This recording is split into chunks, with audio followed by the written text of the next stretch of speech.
En esta presentación hablaremos de la teoría de consolidación unidimensional, específicamente de las bases teóricas que soportan las ecuaciones que nos permiten entender la consolidación. Como sabemos, el suelo es un material multifase compuesto por sólidos, agua y aire. Cuando se aplica carga a un suelo, debido a la rigidez del conjunto, inicialmente la carga es asumida por el agua. El agua genera una sobrepresión o exceso de presión comparada con la presión hidráulica o presión de poros original. Si existen dichos incrementos en la presión del agua, ésta tiende a equilibrarse o a equilibrar su presión en toda la masa de suelo, por lo que al existir diferencia de energía o presión de agua, se generará flujo. Este tipo de flujo es un flujo que varía con el tiempo, es decir, un flujo transitorio. Debido a la salida de agua o al flujo de agua hacia las zonas no cargadas, la relación de vacíos en la zona cargada disminuye por salida de agua y se genera a nivel de superficie un asentamiento o deformación. Esta deformación debido al flujo hace que también varíen las condiciones de esfuerzos al interior de la masa de suelo. El fenómeno que asocia la deformación por salida de agua del suelo debido a cargas externas y la respectiva modificación de las condiciones de esfuerzo se denomina consolidación. Puede verse entonces que la consolidación es un problema de flujo transitorio. El tiempo que se requiere para que el agua al interior del suelo equilibre nuevamente su presión es dependiente de la permeabilidad y de la compresibilidad del material, entendiendo por compresibilidad la propiedad que posee el suelo de ser deformado. En el caso de suelos granulares, como la permeabilidad es alta, el fenómeno de consolidación no es relevante, pues los tiempos de disipación del exceso de presión de poros son muy bajos. Ya para suelos finos, el proceso de disipación puede tardar muchos años. Entonces, es en este tipo de suelos que resulta importante entender el fenómeno de consolidación. El fenómeno de consolidación puede entenderse por medio de una analogía hidrodinámica. Suponiendo que se tiene un recipiente de paredes muy rígidas, en el cual se tiene suelo y agua, como el mostrado en A, este conjunto puede asimilarse al recipiente con un resorte que simula la fase sólida del suelo, inmerso en agua y con una tapa que sella el conjunto y solamente permite la salida a través de una válvula, como se presenta en B. Si al conjunto resorte más agua más tapa se le aplica carga con la válvula cerrada, este conjunto no se deformará, pero el agua estará sometida a una sobrepresión con una deformación muy baja o casi nula del resorte, como se muestra en C. Si en un momento específico se abre la válvula, el agua saldrá por ella intentando aliviar su sobrepresión con una velocidad que dependerá del área de salida de la válvula. El agua fluye hasta que cese el desplazamiento de la tapa, lo que dependerá de la rigidez del resorte y se establecerá una nueva condición de equilibrio, como se muestra en D. En la nueva condición, tanto el resorte como el agua se encuentran en equilibrio sin flujo de agua, situación E de la diapositiva. Si se dibujan las cargas sobre el agua y el elemento resorte a lo largo del proceso de carga, podrá verse que inicialmente la carga es asumida soportada en su totalidad por el agua, sin que el resorte asuma carga. En la medida en que el agua fluya fuera del sistema o libere la sobrepresión, el resorte irá soportando un mayor porcentaje de carga hasta que el agua equilibre nuevamente su condición y el resorte soporte la totalidad de la carga. Con este análisis, Terzaghi en 1920 propuso el concepto general de la consolidación. Cuando se aplica carga a un suelo y ésta varía repentinamente, la variación es absorbida por el fluido intersticial y el esqueleto del suelo. La variación de la presión de poros obliga al agua a moverse a través del suelo, variando sus propiedades con el tiempo. Puede verse que cuando un depósito de suelo se somete a un incremento de esfuerzos totales, por ejemplo como resultado de la carga aplicada por una obra o construcción, se produce en el suelo un exceso de presión de poros. Como el agua no soporta esfuerzos de corte, el exceso de presión de poros se disipa mediante el flujo hacia zonas no cargadas y en especial hacia el exterior de la masa de suelo. La velocidad a la cual se produce la salida depende principalmente de la permeabilidad. El proceso de consolidación resulta importante en suelos arcillosos donde la permeabilidad es baja y la presión de poros se disipa muy lentamente, por lo que el asentamiento puede tomar mucho tiempo, posterior a la finalización de la construcción. La consolidación trae dos consecuencias importantes. Al disminuir la relación de vacíos y por lo tanto el volumen total, se presenta un asentamiento en la superficie del terreno, lo que se traduce en movimientos o asentamientos de la estructura que se coloque sobre el suelo. Al variar la condición de presión de agua y el volumen del suelo, se aumenta el esfuerzo efectivo del suelo y como consecuencia se incrementa la resistencia al corte. La forma en que se presentan los asentamientos en el tiempo depende principalmente de dos propiedades: la permeabilidad o facilidad con que se disipa el exceso de presión de poros y la naturaleza viscosa del conjunto suelo más agua. Si se analiza la evolución de los asentamientos con el tiempo, se obtiene una curva de asentamientos como la que se muestra en la figura. En esta curva se pueden observar tres tramos específicos de asentamiento. El primero es un asentamiento elástico asociado con la colocación de la carga, el cual es recuperable si se retira la carga que se impuso. Esta deformación está asociada con el proceso de acople entre la carga y el suelo. Una segunda componente obedece al asentamiento por consolidación primaria, la cual se asocia con la transferencia de carga de la fase líquida a la fase sólida, teniendo en cuenta que se debe disipar la presión de poros generada sobre dicha fase líquida. Esta deformación no es recuperable y obedece a la reacomodación de las partículas para soportar la carga que se impone.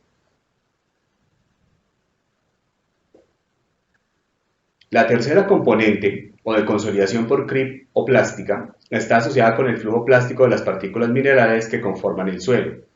En este caso, cuando la carga permanece constante por un periodo de tiempo y se superan las resistencias individuales de las partículas minerales, estas tienden a deformarse o a fracturarse, modificando la estructura general del suelo y cambiando sus características o propiedades.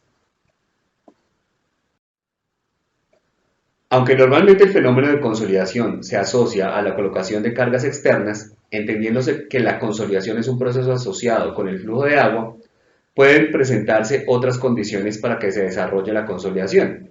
Entre estas tenemos el ascenso o descenso del nivel freático. Cuando se modifica la localización del nivel freático, se inducen diferencias de presión entre una zona específica y su circunvecina, generándose flujo y como consecuencia consolidación del suelo. Dentro del estudio del fenómeno de consolidación, varios son los temas a los que se debe dar respuesta. Entre los más importantes se tienen: 1. El entendimiento de un modelo matemático o ecuación que permita estudiar el flujo en condiciones transitorias. Esta es la teoría de consolidación unidimensional de Terzaghi. 2. La realización de un ensayo que permita obtener los parámetros asociados al modelo matemático, es decir, el ensayo de consolidación y compresibilidad. 3. El entendimiento de la historia de esfuerzos del suelo y su influencia en los asentamientos.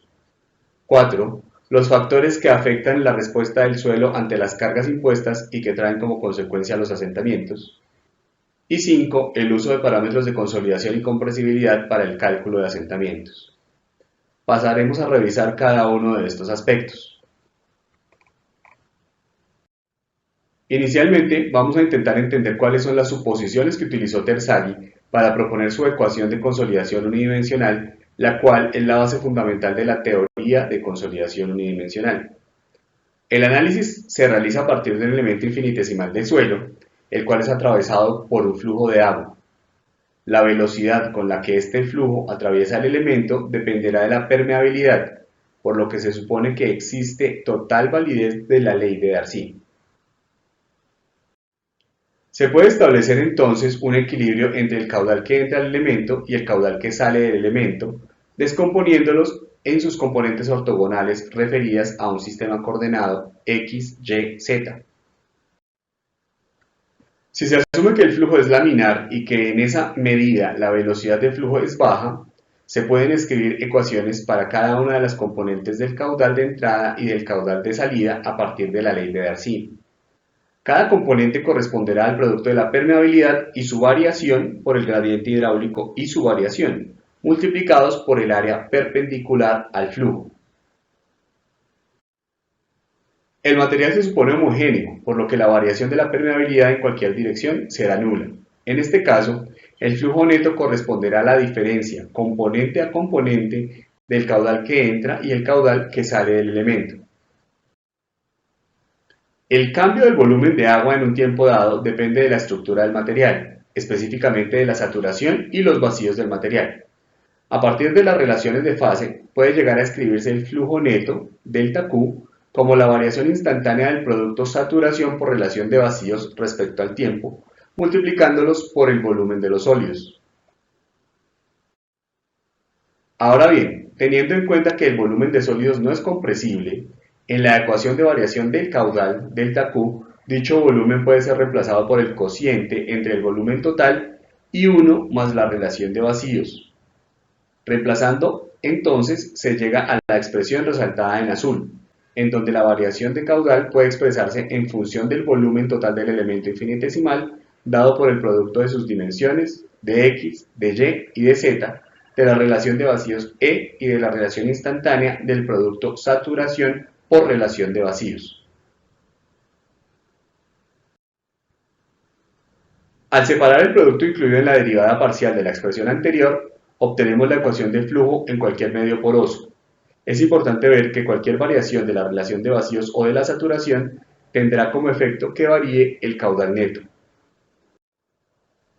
Para Terzaghi, si la carga es lo suficientemente extensa comparada con el espesor del material que la soporta, el flujo bajo los elementos cargados es vertical, por lo que el problema de flujo se convierte en una variación unidimensional.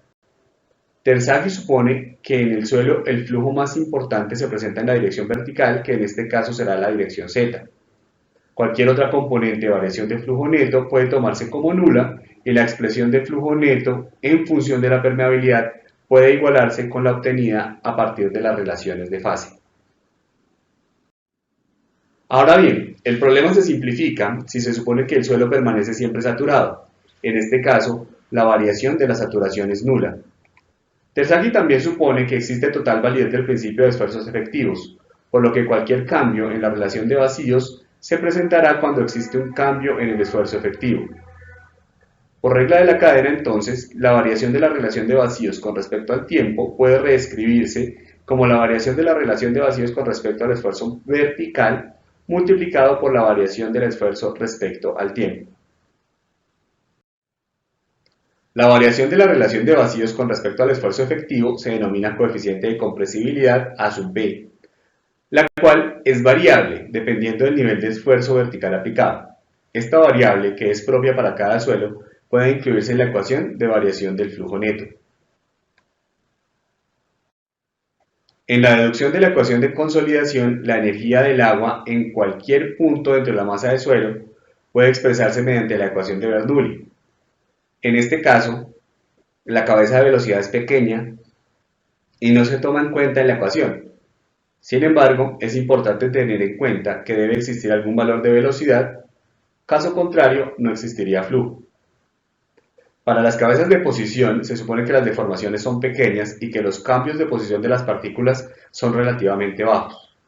Adicionalmente, la variación de la presión de poros corresponde a la variación del exceso de presión de poros en el tiempo generado por la carga. La cabeza de energía total puede expresarse en función de la cabeza de posición y la cabeza de presión, o cabeza piezométrica. A su vez, la cabeza de presión o piezométrica tendrá una componente real de presión del agua y otra de exceso, HE, generada por la carga. Estas dos cabezas de presión pueden escribirse como el cociente entre una presión hidrostática y el peso unitario del agua. Con las suposiciones planteadas, la variación de la energía o cabeza total solamente dependerá de la variación del exceso de presión de poros en el tiempo generado por la carga dispuesta sobre el suelo. Reemplazando esta relación en la ecuación de flujo neto, se obtiene la expresión resaltada en rojo. Como el esfuerzo total no varía en el tiempo y se ignora el tiempo de construcción, la variación del esfuerzo efectivo dependerá de la variación en la presión de poros.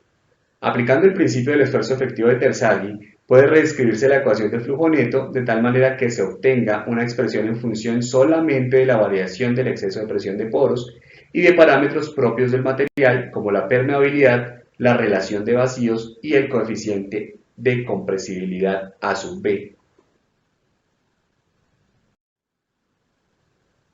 Denominando C sub B al coeficiente de consolidación vertical que incluye todas las variables paramétricas del suelo, La ecuación puede reescribirse y de esta manera se obtiene la ecuación de consolidación unidimensional de Terzaghi. Como el cambio en la relación de vacíos es proporcional a la deformación de la masa del suelo, se puede establecer una correspondencia entre la compresibilidad del material y las deformaciones unitarias por medio del coeficiente de compresibilidad volumétrica m sub v. Este coeficiente permite relacionar cambios volumétricos unitarios con la variación de la relación de vacíos, que es en últimas quien varía cuando se presenta una determinada deformación. El coeficiente de compresibilidad volumétrica m sub v puede verse como el inverso de un módulo de deformación que relaciona esfuerzos y deformaciones unitarias. La ecuación de consolidación de Terzaghi es una ecuación diferencial de segundo orden que debe ser resuelta a partir de condiciones iniciales o de condiciones de borde. Para ello, es necesario entender cómo varía el esfuerzo total, la presión de poros y el esfuerzo efectivo en función del tiempo a lo largo de todo el proceso. En el tiempo cero puede verse que una vez se coloca la carga sobre el suelo, el esfuerzo total varía debido a que la presión de poros se incrementa, es decir, se genera un exceso de presión de poros igual al valor de la carga, mientras que el esfuerzo vertical efectivo permanece sin cambios. Para tiempos diferentes del inicial, el esfuerzo vertical total permanece constante, pero el exceso de presión de poros se va disipando y la carga que fue asumida inicialmente por el agua ahora es trasladada a la fase sólida del suelo, generándose un incremento en el esfuerzo efectivo. La forma como se disipa el exceso de presión de poros está relacionada con las condiciones de drenaje. En la figura resaltada en azul, que corresponde a un suelo con posibilidad de drenar por las caras superior e inferior, condición denominada de drenaje doble, puede observarse que la disipación del exceso es mayor en dichas caras y más lenta en el centro. De forma consistente, el incremento en el esfuerzo efectivo vertical es más rápido en los bordes que en el centro del estrato. Para un periodo de tiempo mucho mayor, que se representa como infinito, el exceso de presión de poros se disipa completamente, lográndose entonces que el esfuerzo vertical efectivo se ha incrementado en un valor igual al incremento de esfuerzo generado por la carga. En este caso, el esfuerzo vertical total mantiene el valor que alcanzó en el tiempo cero de la colocación de la carga, el exceso de presión de poros se disipa y el esfuerzo efectivo vertical asume completamente la carga. Con estas condiciones de borde, Terzaghi propone una solución para su ecuación de consolidación unidimensional, la cual se da como la relación del exceso de presión de poros en un tiempo específico, μ sub e, con respecto al exceso de presión de poros en el tiempo inicial, μ sub e0. La solución presenta unos parámetros particulares, los cuales se describen a continuación. H se denomina longitud máxima de drenaje y hace referencia al máximo camino que debe recorrer una gota de agua para salir de la masa de suelo. En el caso de drenaje doble, es decir, suelo en contacto con dos capas drenantes, la longitud máxima de drenaje es la mitad del espesor del estrato. Y en el caso de drenaje sencillo, o sea, cuando el suelo normalmente puede drenar por una cara, se considera que la longitud máxima de drenaje es igual al espesor del estrato. T sub b, denominado factor adimensional de tiempo, se define como la relación entre el coeficiente de consolidación vertical, C sub b, y el tiempo de análisis y la longitud máxima de drenaje al cuadrado. Z mayúscula se denomina factor adimensional de profundidad y corresponde a la relación entre la localización del punto de análisis denominado Z minúscula y la longitud máxima de drenaje. Μ sub b corresponde al grado de consolidación de un punto de la masa de suelo, el cual puede expresarse en función del porcentaje del exceso de presión de poros que se ha disipado en un tiempo específico y se escribe en función de la solución particular de la ecuación de Terzaghi, como se muestra en la fórmula resaltada en rojo. Utilizando los parámetros adimensionales, es posible reescribir la ecuación de Terzaghi, obteniéndose una ecuación unidimensional que pueda ser aplicada a cualquier tipo de suelo que se consolide. La ecuación adimensional permite dibujar su solución relacionando factor adimensional de profundidad con el factor adimensional de tiempo para obtener el grado de consolidación vertical de un punto específico a una profundidad específica de la masa de suelo. Normalmente interesa determinar el grado de consolidación vertical promedio de una masa de suelo. En este caso, deberá realizarse una integración de la solución de Terzaghi para todos los puntos dentro de la masa de suelo. El grado de consolidación promedio también puede verse como la relación entre el asentamiento en un tiempo específico, S sub t, y el asentamiento total por consolidación, S sub infinito. Al integrar la solución gráfica mostrada anteriormente, es posible obtener otra relación gráfica en donde se relaciona el grado promedio de consolidación en función del logaritmo del factor adimensional de tiempo. Es importante tener en cuenta que el grado promedio de consolidación no es lo mismo que el grado de consolidación en el plano medio, pues el primero integra todos los valores a lo largo del espesor del estrato de suelo que se consolide. En esta gráfica, algunos valores resultan importantes. Por ejemplo, el factor adimensional de tiempo para el cual ocurre el 50% de la consolidación, que es de 0,197, y el factor adimensional de tiempo para el cual ocurre el 90% de la consolidación, valor que corresponde a 0,848.